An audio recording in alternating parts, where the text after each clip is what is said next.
네. 본사와 결사는 동시에 갑니다. 알겠지? 본사, 결사는 동시에 가도록 하겠습니다. 이유는 큰 틀에서의 내용이 두 가지가 동일하기 때문에 그냥 가는 거예요. 자, 먼저 본사와 결사의 내용을 크게 두 가지로 나누자면 첫 번째는 뭐가 된다라고 하면 바로 임에 대한. 임과 떨어져 있으니까 임이 어떻게 써요? 임이 어떻게 써? 걱정이 되겠지. 그죠? 그래서 임에 대한, 임에 대한 염려와 걱정을 하는 부분이 나옵니다. 처음에는. 근데 이 부분은 내용적으로 정말 별거 없어요. 시험 문제 낼 것도 없고 그냥 내용만 잘 기억하면 되는 부분인데, 자, 먼저 처음에 감녀가 뭐라고 그러냐면 얘들아, 그런 생각 마오 이렇게 얘기하잖아요. 그죠? 감녀가 하는 역할은 딱 하나예요. 을려를 뭐 해주고 있는 거죠? 위로하는 역할이에요. 그렇게 생각하지 마. 좀 쉽게 말을 하자면 니 탓 아니야 이거지. 우리 친구들이 왜 시험을 좀 못 보면 나 왜 이렇게 병신일까 이러면 뭐라 그래요, 여러분들? 맞는 것 같아 이러니? 그게 아니라 내가 그렇게 생각하지 마 라고 이렇게 위로를 하잖아요. 그죠? 그런 것처럼 그렇게 생각하지 마 그랬더니 맺힌 일이 있어이다. 내 가슴에 맺힌 한이 있다는 거야. 그게 바로 뭐냐면 임에 대한 염려와 걱정이 되는 거거든요. 근데 이 구절은 정말 볼 게 없어요. 알겠죠? 어떤 내용이냐? 물 같은 얼굴이 편하실 적 몇 날이고, 그러니까 물이라고 하는 거는 맑은 얼굴이, 그러니까 편안하게 지내시는 게 며칠이나 있을까 이 말이고요. 춘환고열은 봄의 추위와 여름의 더위를 말하는 거거든요. 봄의 추위와 여름의 더위는 어찌하며 지내시며 추일동천, 가을 겨울의 추위는 누가 모셨는고. 또 죽조반 조석. 죽조반은 아침 먹기 전에 먹는 간단한 죽을 죽조반이라고 하고요. 그 다음에 조석, 아침과 저녁을 말합니다. 알죠? 예전에 몇 끼 먹었다고? 2끼 먹었어요. 그렇죠. 아침이랑 저녁만 먹었어요. 근데 노동을 하는 사람들 같은 경우에는 중간에 밥을 안 먹으면 너무 힘들잖아요. 그래서 중간에 먹는 식사가 있었는데 그걸 뭐라고 불렀냐면 새참. 그렇지. 역시 시골 아이들이라 잘 알고 있군요. 새참이라고 얘기를 하죠. 그죠? 근데 이렇게 말해도 사실 나도 지방 사람이잖아. 고향이 부산이잖아. 그러니까 경기 서울권의 산지가 한 30, 이렇게 말하면 나이가 나오는구나. 하여튼 그 정도 돼서 그런 거지. 사실은 선생님도 지방 사람 맞아. 육고기보다는 생선고기가 더 좋고 약간 그래요. 하지만 새참을 정확하게 알고 있는 너희들은 정말 시골. 책을 많이 읽어도 그렇다고? 원래 고향이 어딘데? 대전? 시골. 근데, 그렇죠. 인정하는데 그래도 대전보다는 부산이 크지 않니? 제2의 도시. 그리고 서울을 제외하고 유일하게 수도가 되었던 적이 있는 도시가 부산이잖아. 언제? 6.25 전쟁 때. 그렇긴 한데 내가 항상 애들은 다 알아요. 시골과 도시의 차이점에 대해서 항상 얘기해 주잖아. 그치? 내가 정확하게 구분하는 방법 알려주잖아. 첫 번째가 뭐야? 일단 버거킹. 그지? 버거킹 있어 없어? 있지 그지? 몇 개 있어? 그걸 세면 시골이야.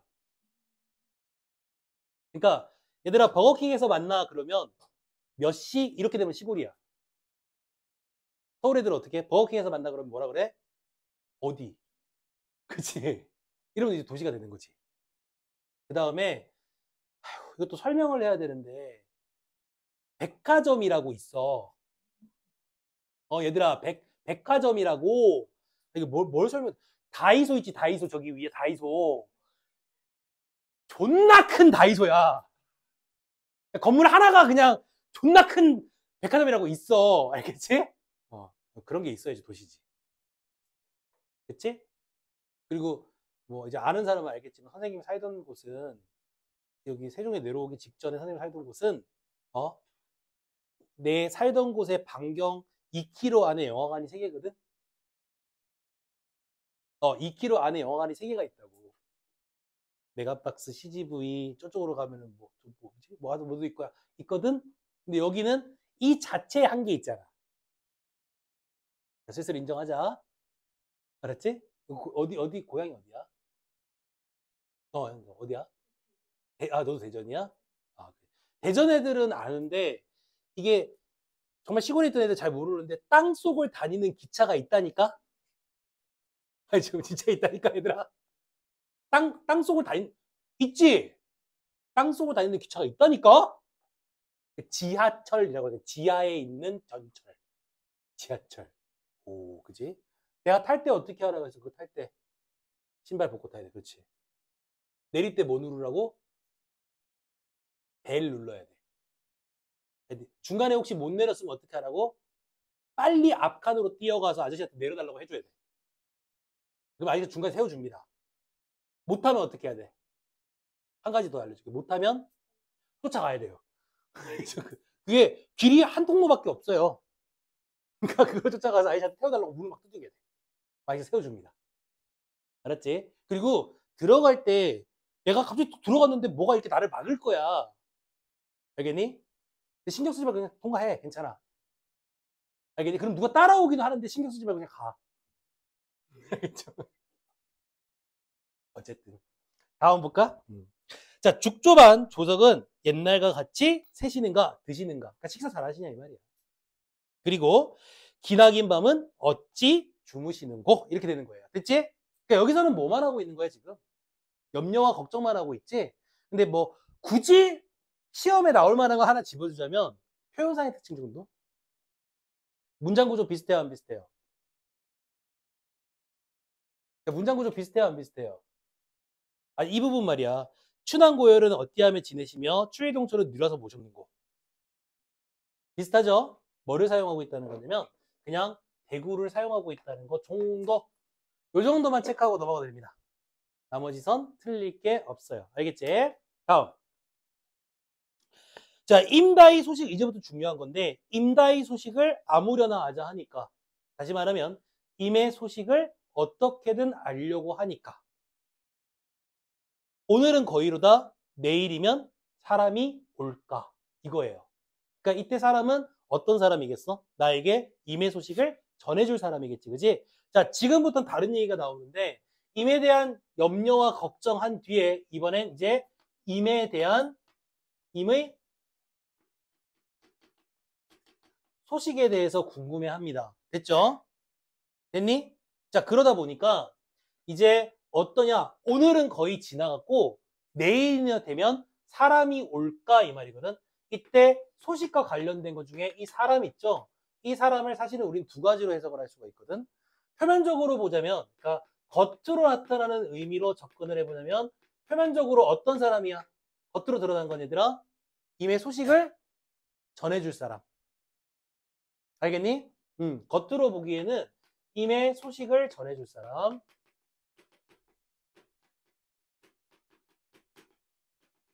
전해줄 그러한 사람이 되겠고, 자, 이면적인 거. 그러니까 정철이 바라는 진짜 사람. 어떤 사람을 기다리고 있을까요? 정철이 기다리는 건 누굴까요? 유배지에서 기다리는 사람 누굴까요? 임금 아니야. 임금은 유배지 안 내려와. 어떤 사람 기다리고 있겠어? 유배 갔잖아. 제일 바라는 게 뭐야? 임금 곁으로 가는 거잖아. 임금 곁으로 가기 위해선 어떻게 해야 돼? 유배가 끝났어요 라고 하는 걸 알려줄 사람. 다시 말하면 신하복직.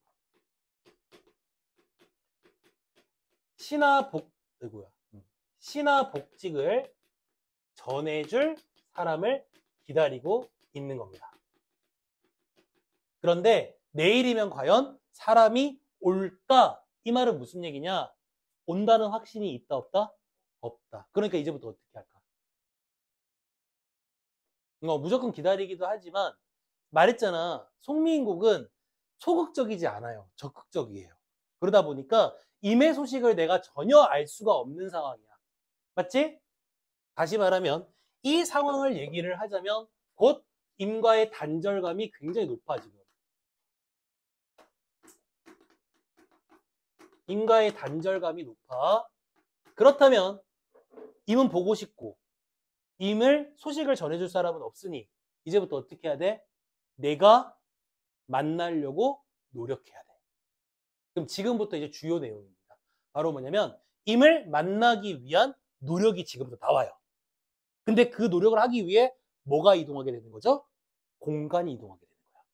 알겠지? 자, 지금부터 시작해 보는데 이건 수업을 했던 친구들은 다 알지만 선생님은 이 부분은 표를 그려서 설명합니다. 알겠지? 각 공간별로 표를 하나 그릴 겁니다. 같이 먼저 큰 맥락으로 그려놓고 시작합시다.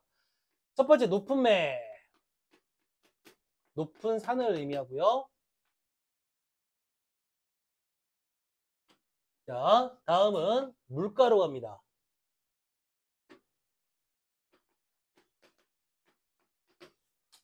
다음은 아까 우리가 얘기했던 마지막 구절이 되는데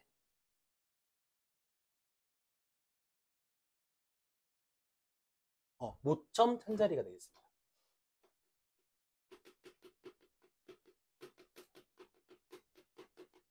자, 이렇게 세 가지 공간을 먼저 나누어서 한번 보도록 할게요. 쌤이랑.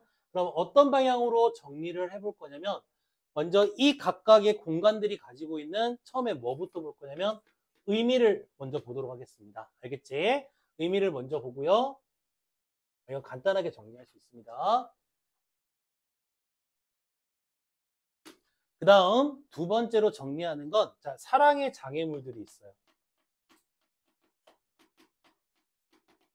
사랑 얘기에는 꼭 우리를 뭐 하는 애들이 있다? 방해하는 애들이 있죠. 사랑의 장애물들이 있습니다. 이거 미리 갈게요. 그냥 여인의 모습으로 보자면 사랑의 장애물이라고 하면 그냥 사랑의 방해물, 장애물이 되겠죠. 그지? 근데 정철과 그 다음에 임금이라고 하는 군신의 관계로 놓고 한번 볼게요. 그렇다면 이 사랑의 장애물은 누굴까? 충신과 임금을 갈라놓은 사람들. 그렇지. 바로 이 사랑의 장애물은 간신배가 된다는 거. 그래서 이 간신배를 나타내는 단어들이 분명히 있습니다. 알겠지? 마지막으로는 이제 각 공간이 가지고 있는 무엇을 정리해 볼까 하면 특징을 한번 정리해 볼까 합니다. 됐죠? 하나씩 가봅시다. 자, 내 마음 둘 데 없다. 어디로 가잔 말고 자, 내 마음을 둘 데가 없습니다. 다시 말하면 나 방황하고 있다는 얘기입니다. 그러니까 어디로 가잔 말이냐? 잡거니 밀거니. 자, 어디로 올라갑니까? 높은 매로 올라가니 이렇게 되어 있습니다. 자, 높은 곳에 왜 올라갔을까요? 높은 곳에 가지고 있는 특징을 생각해 보면 아주 쉽습니다. 높은 곳에 올라가면 멀리 볼 수 있는 거예요. 그러면 이 높은 산은 어떤 공간이냐? 바로 임을 뭐 할 수 있는 공간? 볼 수 있는 공간이에요. 헷갈리면 안 되는 게 이 공간, 이 공간, 이 공간으로 가면서 계속 임을 만나려고 노력을 해요.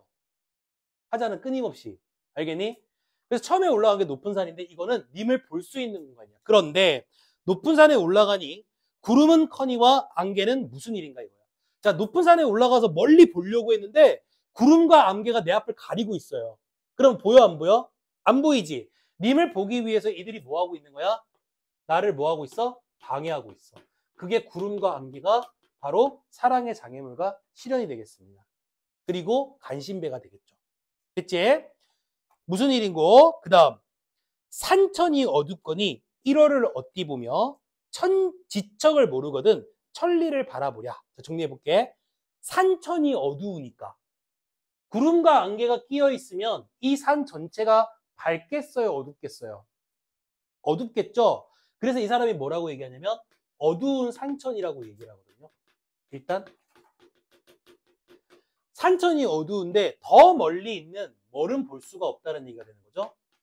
1월을 볼 수가 없다. 1월이 뭐냐? 해와 달이 되겠습니다. 자, 먼저 이 두 가지가 가지고 있는 의미를 접근해 볼게요. 쉬운 거부터 갑시다. 해와 달은 세상에 몇 개? 한 개.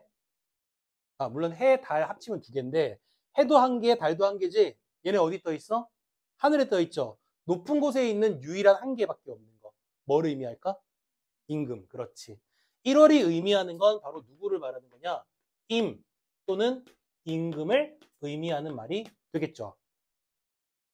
그렇죠? 근데 여기서 중요한 게 있는데 이 산천이 어둡다라는 말, 이 말을 해석해야 돼요.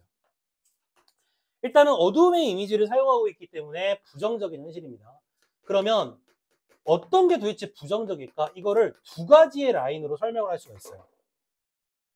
첫째, 사회적인 측면에서 볼 수가 있고 두 번째는 개인적인 측면이에요. 먼저 사회적으로 왜 지금 우리나라가 어둡다라고 정철은 생각할까? 앞에 맥락가 보면 누가 있어? 위에 구름이랑 안개가 있잖아. 그러니까 지금 현재 우리나라의 조선에 구름과 안개 같은 간신배들이 들끓는 거야. 그럼 나라가 편안할 리가 없지, 그치? 그러니까 사회적으로 본다면 어두운 산천이라고 하는 건 바로 위태로운 나라를 말하는 거야. 알겠지? 위태로운 나라 실정을 말하는 거야. 왜 위태롭냐? 간신배가 있으니까. 개인적으로 볼까요? 개인적으로 볼 때도 내가 지금 어둡지, 그치?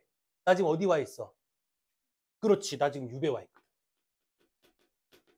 근데 이 유배 온 상황을 왜 어둡다라고 생각을 했냐? 이유는 간단해. 지금 임금 만나기가 쉽지가 않으니까. 그렇지. 그거야. 근데 한 가지 더 가자면, 여기서 이제 뭐 참고적으로 그냥 알아두는 거. 사회적인 측면에서 위태로운 나라를 뭐 하고 있는 거지? 걱정하고 있는 거죠? 혹시 이거를 한자성어로 뭐라고 할까요? 나라에 대한 충신의 마음. 나라를 걱정하는 충신의 마음. 우국지정이라고 합니다.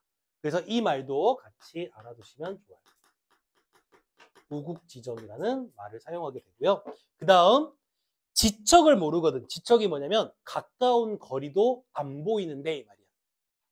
알았지? 가까운 거리도 안 보이는데 어디를 바라봐?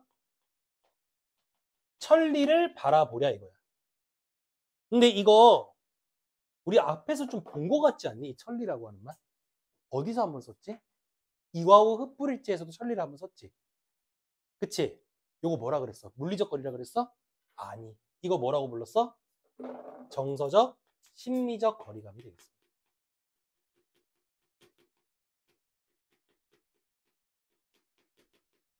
심리적 거리감을 느끼는 그러한 공간이 된다.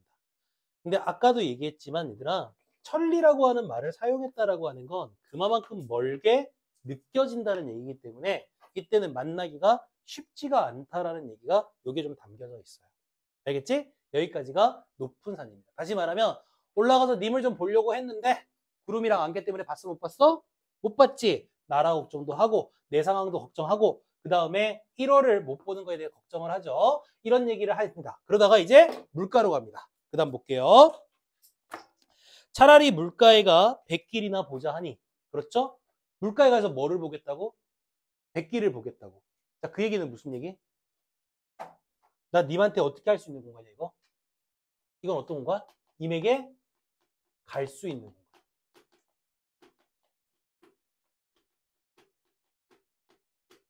기가 막힌 거 하나 문제로 낸 적이 있었는데 예전에 얘를 기억으로 잡고 얘를 니은으로 잡아주는 거야. 이 두 가지 공간을. 알겠니?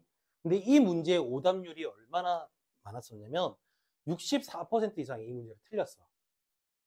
자, 적절하지 않은 걸 물었는데 뭐라고 얘기를 했냐면 이걸 가장 선택지로 많이 했거든. 기억에 비해 니은은 하자의 적극적인 태도가 보인다. 이 선택지였어. 이 선택지는 과연 적절한 선택지였을까? 아니면 적절하지 않은 선택지였을까? 어떨 것 같아요, 여러분 생각에? 자, 다시 말하자면 높은 산에 있을 때 화자의 행동보다 물가에 있을 때 화자의 행동이 훨씬 더 적극적이라는 얘기거든. 맞는 얘기일까 틀린 얘기일까? 맞는 얘기예요. 왜냐면 보는 것과 가는 건 달라요. 보려고 하는 건 멀리서 바라보는 거잖아. 그치? 근데 물가는 님에게 뭐 하는 거야? 가려고 하는 거거든. 이게 왜 중요하냐면 마지막 결사에서 객관적 상관불 나왔던 거 기억나니 혹시? 모르는 친구들은 어쩔 수 없는데 구준비와 그 다음에 낙월 이 두 가지가 나오잖아요. 이때 우리는 그 말을 하잖아. 낙월은 어때? 소극적이었고 구준비 이따 설명하겠지만 구준비는 적극적이야. 왜? 낙월은 멀리서 바라보니까. 달빛은 멀리서 바라보니까. 근데 구준비, 소나기비는 장맛비는 어때? 몸에 직접 닿으니까 적극적이잖아. 그러면 이것도 마찬가지라는 거야. 멀리서 그냥 바라만 보는 높은 산은 소극적일 수 있고 얘에 비하면 상대적인 거죠. 물가는 직접 가려고 하는 거니까 어때요? 적극적일 수 있는 공간으로 해석할 수 있다는 거예요. 충분히. 알았죠? 그러니까 무조건 동일한 공간으로만 보지 마시고 적극성으로 따지면 얘가 좀 높다. 요거 좀 기억해 두지. 알았지? 오케이. 자, 물가로 왔습니다. 님에게 갈 수 있는 공간입니다. 100길이나 알아보자고 하니까 다음입니다. 바람이야 물결이야 어둠 건 이제 이거. 다시 말하면 바람과 물결이 막 칩니다. 그러면 배가 움직일 수 있는 환경이 안 되죠. 그죠? 높은 파도니까. 그래서 여기서 방해물은 바로 바람과 물결이 되겠습니다. 물결과 바람이 바로 장애물이 되겠습니다. 다음입니다.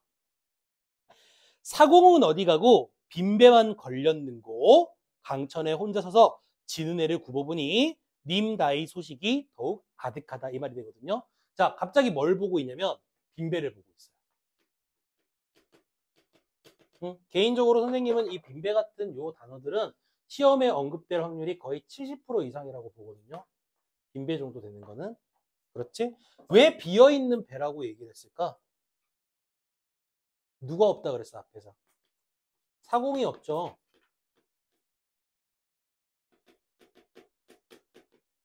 그게 빈배거든요. 한마디로 말하면 얘는 가고 싶어도 갈 수 있어요, 없어요? 그렇지.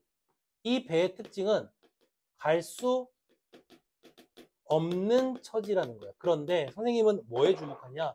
이거에 주목하는 거지. 지금 내가 누구 얘기하고 있어? 누가 갈 수 없는 상황이라고 얘기했어요? 아니, 빈배가. 알겠니? 배가 가고 싶어도 사공이 없으니까 어때? 못 가지.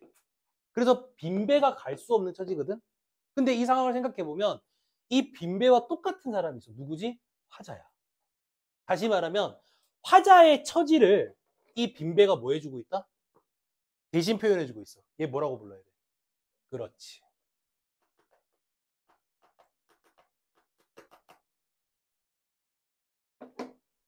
객관적 상관물이라고 불러야 돼. 감정이입이라고 하면 돼, 안 돼? 안 되지? 내가 왜 안 된다 그랬어? 감정이입은 화자의 뭐를 대신 표현해줘야 되는데 감정을 대신 표현해줘야 되는데 여기서 화자의 무엇을 대신 표현해주고 있는 거야? 그렇지. 그러면 객관적 상관물은 맞지만 감정이입은 아니야. 이해가 됐지? 그 다음 지는 애를 굽어보니 했을 때 이거 헷갈리지 말라고 그냥 알려주는 건데 아까 선생님이 1월을 뭐라고 해석했죠? 임금이라고 해석했죠? 이건 아니에요. 이거 헷갈리면 안 됩니다. 지는 해는 임금이라고 해석하면 안 돼요. 왜 안 되는지 알려줄게. 만약에 해가 임금인데 진다고 표현해봐. 어떤 의미가 돼? 임금의 몰락. 그러면 또 말 5마리가 와서 내 몸을 가볍게 해. 아니니? 딱 그거거든. 그러면 이때 지는 애가 하는 역할은 뭘까? 간단한 거야. 그 다음 읽어보면 돼. 임다의 소식이 더욱 아득하다 이거잖아. 시간이 어떻게 돼? 다 지나갔다. 그렇지. 그러니까 이 지는 애가 의미하는 건 그냥 시간의 흐름을 보여주는 거고 한 가지 더 추가해보자. 이제 해가 져버렸어. 더 이상 낮이 아니야. 그지? 그러면 높은 산에 올라가도 못 보고 물가에 가도 못 가지. 하자의 절망감이 어떨 것 같아? 그렇지. 심화되는 거야. 절망감이 심화되는 그러한 특징이 있다. 이렇게 볼 수 있는 거지. 자, 하자는 님을 어떻게든지 보거나 만나려고 노력을 했습니다. 높은 산에 올라가기도 하고 물가에 가기도 하고 전부 다 어떻게 됐습니까? 전부 실패했죠. 그지? 누구 때문에? 한신배들 때문에. 됐죠? 자, 그래서 이제 어디로 오느냐? 아, 모천 찬자리에 밤중만 돌아오니 이렇게 돼 있거든요. 모천 찬자리가 어디냐면 초가집 차가운 자리야. 그러니까 다시 말하면 유배지에 있는 집 방바닥이야. 근데 그냥 초가집의 자리라고 하면 되는데 굳이 이 말을 한 이유가 뭘까? 차가운 방바닥에 있어. 이 말을 왜 했을까? 굳이. 맞아. 누구한테 동정심 유발해야 돼? 그렇지, 임금한테. 나 힘들어요. 여자니까 어때? 애교 떨고 아이고 힘들어. 막 이랬는데. 그럼 그래? 아이고 빨리 올라와 이렇게 해야 돼. 다시 말하면 여기선 이 공간이 의미하는 건 힘든 유배 생활을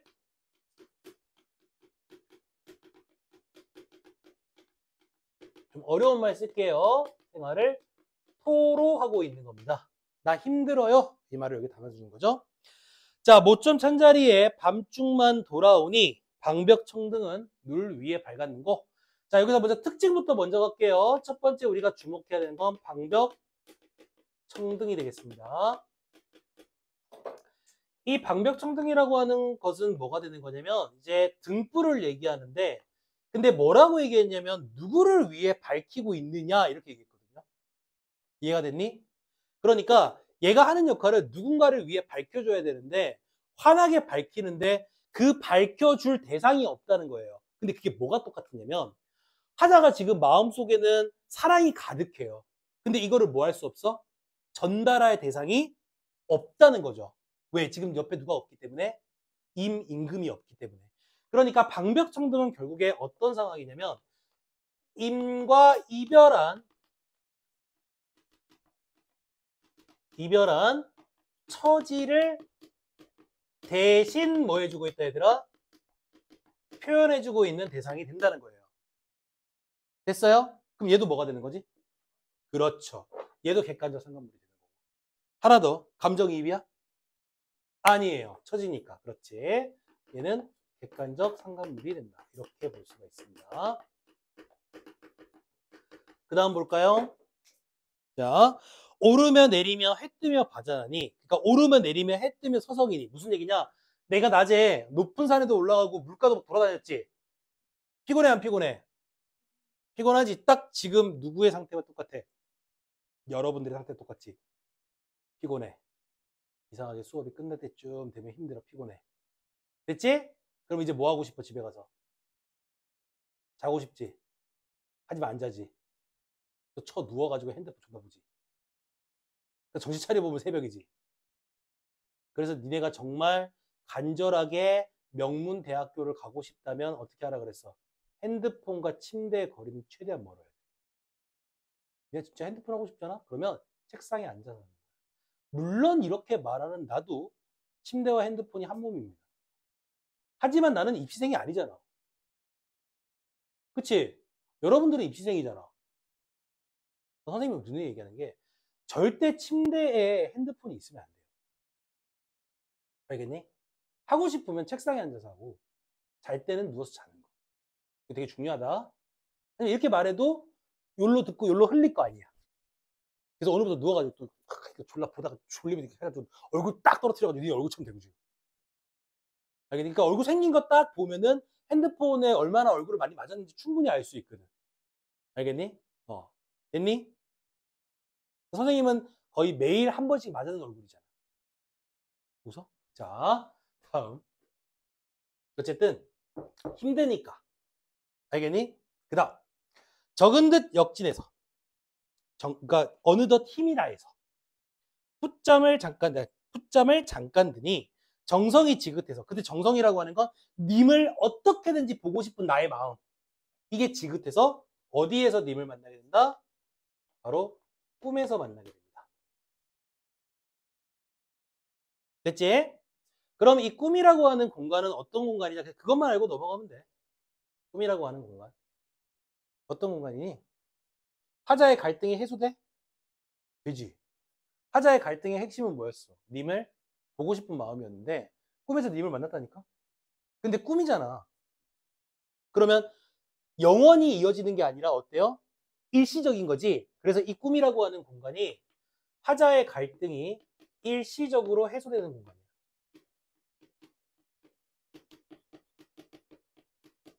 일시적으로 해소가 되는 그런 공간이 된다. 됐지? 누가 누구한테 고백을 했는데 잘 들어봐. 나 너 좋아 이렇게 했는데 상대편이 뭐라고 얘기하냐면 난 네가 싫은 건 아닌데 아직은 내가 연애할 생각이 별로 없어. 이렇게 말하는 사람이 있고 나 너 좋아 이렇게 고백했더니 나 너 싫어. 뭐가 싫어? 못생겼어. 이렇게 얘기하는 게 있어. 자, 어떤 게 미련이 더 없을까? 그렇지. 100% 두 번째지. 차라리 안 보면 되는데 이렇게 꿈에서 살짝 보고 다시 못 보잖아. 현실로 돌아오잖아. 그럼 어때? 허무한 거야. 그래서 꿈은 화자의 허무함을 더욱더 부각시켜주는 역할도 해. 이것도 기억해야 돼. 허무함을 부각시켜주는, 그러니까 이런 거지. 자, 선생님이 좋아하는 연예인이 누구야? 누구야, 얘들아? 아씨, 아이유. 아직은 아이유. 아직은 아이유가 좋아. 쌤이 꿈을 꿨는데 아이유가 쌤한테 다가오면서 뭐라고 하냐? 오빠. 잠깐만, 씨발, 잠깐만. 아이유가 다가오면서 오빠 맞잖아. 다가오면서 오빠. 아, 이 친구의 나이로 하면 내가 누나가 되는 거지, 아이유가 나한테. 그치? 오빠. 이러면서 저 평생 소원이 있어요. 아이고, 그러는 거야. 응? 뭔데? 이렇게 얘기했더니 오빠를 한번 안아보고 싶어요. 아, 왜, 씨발, 왜, 네가 자꾸 상상을 네가 쓰지 말고, 예원아. 근데 아유가 선생님을 안으려고 다가오고 있어. 선생님 팔을 딱 벌리고 있어. 막 아유가 다가와, 막 다가오고 있어. 막 아유가, 오빠 이러면서 막 다가오고 있는데, 막, 여기서 막 이상한 소리 들려. 뭐, 일어나야 돼요. 동민 씨 일어나요.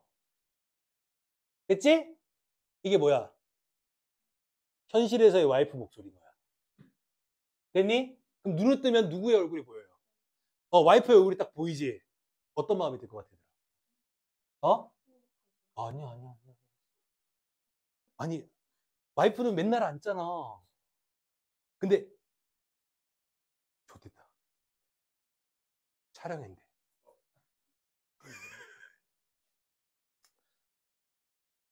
자! 선생님은 와이프의 목소리 들으면 너무 행복해요. 자체 편집, 그렇지? 허망한 거야. 마찬가지지. 꿈에서 님을 막 봤어. 근데 꿈에서 딱 깨는 순간 현실로 다시 돌아오면은 그 꿈이 어떻겠어? 허무한 거야. 그러니까 허망감이 더 부각되는 거지. 왜 그런지 또 구체적인 내용으로 들어가 보면 이런 말인데, 보세요. 자, 정성이 지긋해서 꿈에 님을 보니 옷 같은 얼굴이 반이나 늙었어. 누구의 얼굴이 늙었다는 얘기야? 맑았던 임의 얼굴이 반이나 늙었어. 다시 말하면 임도 뭐 했다? 고생했다 이거야. 왜 고생했어? 내가 없으니까. 간신배들이 들끓으니까. 그 다음 마음에 먹은 말씀, 내 마음속에 맺혔던 말을 실컷 하려고 했어. 뭐 보고 싶었어요. 저 뭐 너무 그리웠어요. 이런 말을 실컷 하려고 하는데 그런 거 있지. 왜? 눈물이 바라는 말인들 어이하냐. 그러니까 말을 해야 되는데 눈물이 먼저 펑펑 쏟아지지. 너무 반가워서. 그죠? 말을 할 수가 없다는 거야. 그래서 선생님 이거 할 때마다 맨날 리액션으로 보여주는 게 뭐냐? 3살에서 4살쯤 막 말을 하는 아이들이 혼날 때를 생각하면 돼. 너 잘못했어 안 했어? 이러면 애들이 어떻게 해? 이러잖아. 그치? 말 제대로 해 못해? 못하지? 그 다음 정을 못 다야 목이조차 메어오니. 내가 막 하고 싶은 말이 너무 많은데 눈물이 막 나니까 꿈속에서야 알겠지? 말을 다 못해. 그래서 목이 막 메어. 그런데 오던더 개성의 잠은 어찌 깨우는가 이 말이야. 꿈속에서 아직 내가 하고 싶은 말 다 못했는데 님은 보긴 했지만 다 못했는데 누가 나를 깨웠다 얘들아? 개성이 나를 깨웠다. 개성은 어찌 깨우느냐? 개성이 뭐냐? 닭 울음소리야. 꼭야. 그럼 이때 뭐가 되는 거야? 꿈에서 어디로 넘어온다? 현실로 넘어오게 된 거죠. 됐지? 그러면 얘가 우리를 방해한 거야 아니야? 방해했지? 근데 되게 중요한 게 있다. 이거 꼭 기억해. 개성은 간신배는 아니다. 이유를 알려줄게. 얘네들은 하자의 현실에서 방해를 하는 애들이기 때문에 간신배야. 근데 얘는 어디에서 방해했지? 꿈속에서 만남을 방해했으니까 현실적인 방해가 아니기 때문에 얘는 간신배 아닙니다. 알았죠? 오케이. 깨어났습니다. 그 다음 어와 이제 결사로 갑니다. 어와 허사로다. 이님이 어디 간고.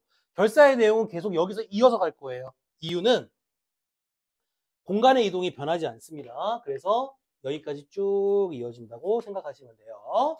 어와 허사로다.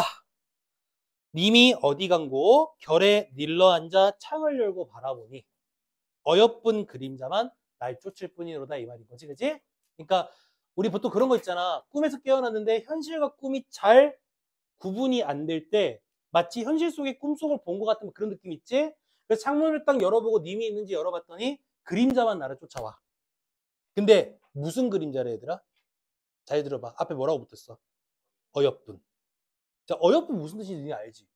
15세기의 어여쁜 무슨 뜻이야? 여러분들 생긴 거 이걸로 표현하잖아. 어여쁜. 15세기야, 15세기. 무슨 뜻이야? 불쌍한. 그치? 불쌍한 그림자만 날 쫓을 뿐이야. 그럼 그 그림자 누구의 그림자일까? 그렇지, 화자의 그림자야. 알겠니? 그러면 그림자가 하는 역할은 뭘까요? 간단합니다. 뭡니까?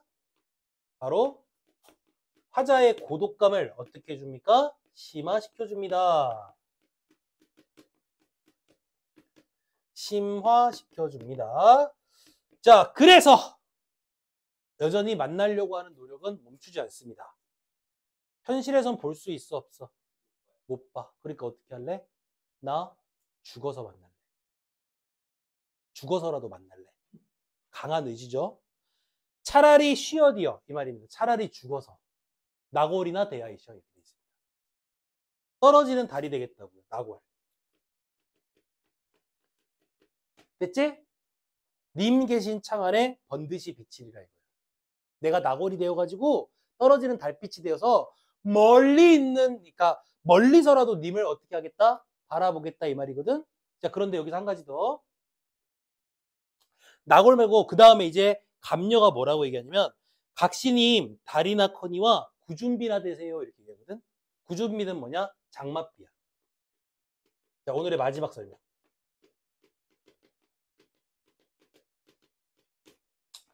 이 두 가지가 뭔지 지금부터 설명을 해줄게. 이거는 이제 시험에 나올 확률이 조금 높죠.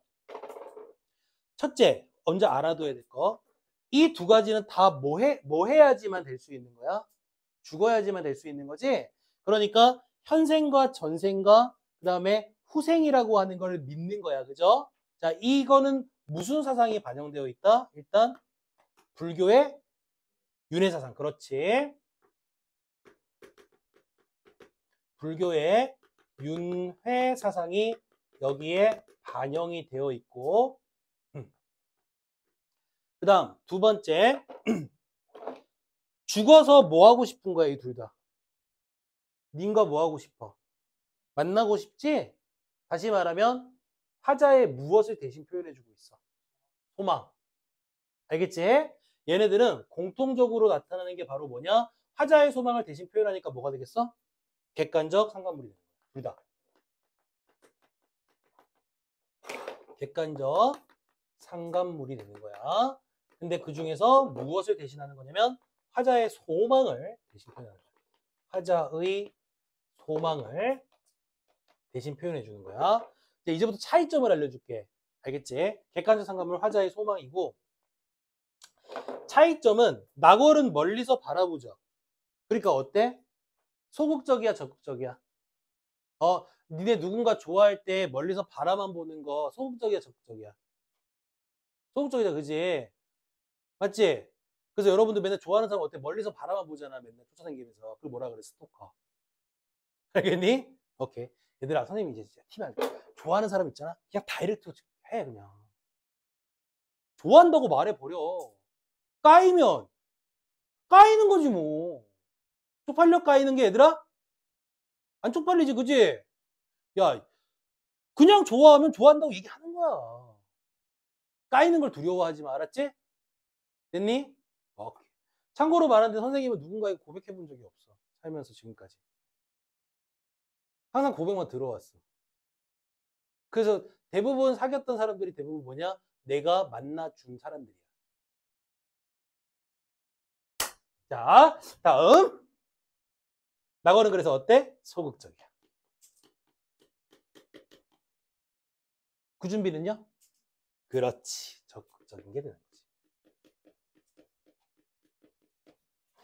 쉽게 얘기하자면 송민곡은 이런 작품인 거죠. 유배를 온 정철이 여성적 화자로 설정을 해서 처음에는 뭐에 대한 얘기?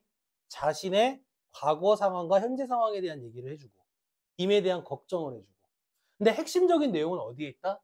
임을 만나려고 하는 노력이 있다는 거지. 그런데 문제는 높은 산에 올라가게 되면은 님을 볼 수 있는데 방해를 받고, 물가에 가면 님을 만날 수 있는데 방해를 받고, 여기서 꿈에서라도 보려고 했는데 개성이 방해를 받고. 됐어요? 그러니까 나는 어떻게 하겠다? 죽어서라도 님을 꼭 만나겠다. 최종적인 태도. 절망적이야, 극복의지야. 그래, 송민국은 극복의지입니다. 알았지? 꼭 기억을 해두시고. 한 가지만 짚고 오늘 마무리할게요. 학습활동에 보면은, 그러니까 한 장을 넘겨보세요.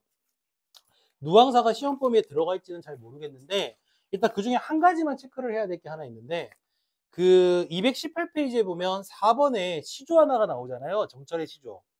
자, 그 시조 잠깐만 볼게요. 자, 보면은 내 마음 베어내요 이렇게 돼 있거든. 그러니까 이게 뭐냐면 그냥 말로만 합시다. 내 마음을 잘라서 이 말이에요. 일단 표현상의 특징 하나만 갑시다. 내 마음을 자른다.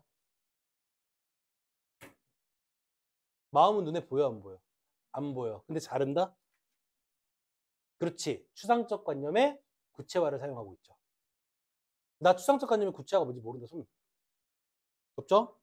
자, 눈에 보이지 않는 대상을 감각적으로 표현하는 걸 추상적 관념의 구체화라고 합니다. 내 마음을 잘라서. 됐지? 뭐를 만들었어? 별과 달을 만들었어. 내 마음으로 별달을 만들었어. 그런 다음에 구만리 당천에 번듯이 걸려있어. 구만리 떨어진 곳에 걸려있다 이 말이야. 얘들아, 구만리면 혹시 몇 킬로인지 아니? 천리가 몇 킬로인지 아는 사람? 400킬로거든? 구만리가 어때? 몇 킬로겠어? 계산하지 마. 존나 멀지. 그쵸? 이거 물리적 거리일까? 이거 뭐라고 해? 심리적 거리. 그렇지. 근데 천리라고 표현할 때보다 구만리라고 표현하는 게 심리적 거리감이 어떠니? 더 멀게 느껴지는 거야. 아마 이 시조를 송민국 다음에 썼다고 했다면, 알겠니? 송민국 때는 그래도 천리만큼 떨어져 있는 걸로 느껴졌지만 이 시조를 쓸 때는 구만리 떨어져 있는 것처럼 느껴졌을 거라는 거지. 무슨 얘기야? 더 만나기가 힘들었을 거다 이거야. 알겠니? 근데 아닐걸? 왜냐면 송민국을 짚고 곧 임금을 다시 만납니다. 정철은 복직이 됩니다. 알겠지? 그래서 아마 그렇지 않을 거라고 봅니다. 다음, 고운님 계신 곳에 가 뭐 하겠다고 얘들아? 비추겠다. 정리할게. 내 마음을 어떻게? 잘라. 임에 대한 마음이겠지? 그걸로 뭘 만들어? 별과 달을 만들어. 그런 다음에 구만리 떨어져 있는 높은 하늘에 걸어놓고 님을 어떻게 하겠다고? 중요한 거야. 님을 어떻게 하겠다고? 비춰보겠다 이거잖아. 그지? 자, 별달에 대한 설명 하나만 하고 이제 끝내자. 객관적 상관물이 아니야. 별달. 얘들아, 별달 객관적 상관물이 아니야. 맞지? 화자가 지금 바라는 게 뭐야? 님 보고 싶은 거잖아. 자기가 못 보니까 별달이 돼서 보겠다는 거잖아. 화자의 무엇을 대신 드러내고 있는 거야? 소망을 대신 드러내고 있는 거지? 자, 객관적 상관 맞습니다. 그치? 그러면 얘랑 일맥상통한 거 아니야. 나골이나 구준비. 근데 나골은 분명히 소극적, 구준비는 어때? 적극적이었단 말이지. 그치? 그럼 별달은 나골과 가까울까? 구준비랑 가까울까? 얘들아, 뭘 고민하니? 멀리서 비춘대잖아. 그렇지. 나골과 똑같은 거야. 그래서 별달은 어떤 태도를 취하고 있다, 얘들아? 그렇지. 소극적인 태도를 취하고 있다라고 하고. 밑에 보면은 누앙사라는 작품 보이죠? 잠깐 나오는 건데 사실은 이 작품의 원문은 훨씬 더 길어요. 근데 누앙사가 뭔지 내가 잠깐만 알려줄게. 알겠지? 조선 후기가 인상 써? 야, 죽여버린다? 자, 조선 후기 가사야. 알겠니? 근데 조선 전기에는 선생님이 말했다시피 주로 어떤 내용들을 얘기하는 거냐면 임금에 대한 충성, 그 다음에 자연친화 이런 것들을 많이 읊었다면 조선 후기에 들어가서 양반들이 읊는 내용은 좀 사실적이고 현실적인 얘기를 많이 하게 되거든. 왜 그런지 알려주자면 임진왜란과 병자호란을 거치면서 양반들이 몰락하기 시작해. 근데 그 몰락이 어디에서 먼저 오냐면 얘들아 경제적 궁핍으로 와. 양반인데 돈이 없어. 거지야. 그러다 보니까 경제적인 능력이 있어 없어? 없지. 양반은 경제적인 능력이 되게 무능하잖아. 맨날 뭐 했던 애들이야? 글만 읽던 애들이니까 돈을 버는 방법을 모르는 거야. 그러니까 가난한 양반의 모습으로 바뀌어버리는 거지. 그거를 토로하는 내용이 누앙사야. 그러니까 여기에서는 자기를 선녀로 설정하고 뭐 님을 보기 위해 천상세계를 가고 뭐 이런 얘기들을 하는데 이 누앙사 같은 경우에는 궁핍한 양반의 모습을 굉장히 사실적으로 보여주고 있다. 이해가 됐지? 그 정도만 일단 여러분들이 알아두시고 시험범위에 들어가면 디테일하게 설명을 해주도록 할게요. 알겠지? 자, 오늘 강의는 여기까지입니다. 수고들 많았습니다.